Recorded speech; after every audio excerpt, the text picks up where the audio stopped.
রাজনৈতিক উত্তাপের ছায়ায় সোমবারের হাই ভোল্টেজ এশিয়া কাপ ম্যাচে ভারত ও পাকিস্তান দুই দলের ক্রিকেটারদের মধ্যে আনুষ্ঠানিক সাদরাবঙ্গ দেখা গেছে।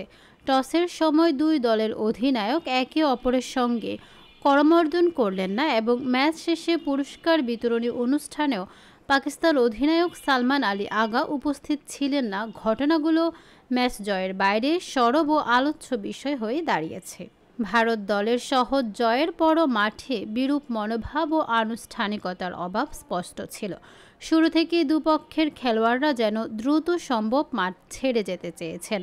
পাকিস্তান দলের প্রধান কোচ মাইক হ্যাসনও ঘটনাটি মেনে নিতে কষ্ট পাচ্ছেন বলে ফুটে উঠেছে সংবাদ মাধ্যমে। ঘটনায় তীব্র প্রতিক্রিয়া দিয়েছেন সাবেক দ্রুতগতির বোলার শোয়েব আখতার। তার মন্তব্যের ভাষায় ক্রিকেটের রাজনীতি টেনে এনেছেন সূর্যকুমার যাদব।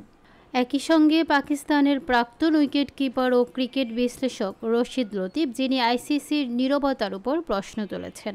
লতিফ বলেন, হ্যাঁ, তোমরা ভারত ক্রিকেট দল, তোমরা বিশ্বের সেরা দল, কিন্তু খেলা শেষে হাত মেলাওনি, এতেই তোমাদের আসল রূপ প্রকাশ পায়। আইসিসি কোথায়? এই ঘটনার পর প্রশ্ন উঠেছে ভারতীয় দলের এই আচরণে এসিসি তাদের বিরুদ্ধে কোনো শাস্তিমূলক ব্যবস্থা নেবে কিনা। যেহেতু এশিয়া কাপ আন্তর্জাতিক টুর্নামেন্ট ম্যাচগুলো আন্তর্জাতিক ক্রিকেট সংস্থার আইসিসি আচরণবিধির আওতায় আসে, তবে আইসিসির আচরণবিধিতে কোথাও স্পষ্টভাবে উল্লেখ নেই যে ম্যাচ শেষে হাত মেলানো বাধ্যতামূলক। এই প্রসঙ্গে ক্রিকেট অঙ্গনে কৌতুক মিশ্র ক্ষোভ, সামাজিক যোগাযোগে তীব্র প্রতিক্রিয়া এবং দুই দেশের মধ্যে রাজনীতিক ক্রিকেট সম্পর্কের পুরনো প্রশ্নগুলো পুনরায় জাগে।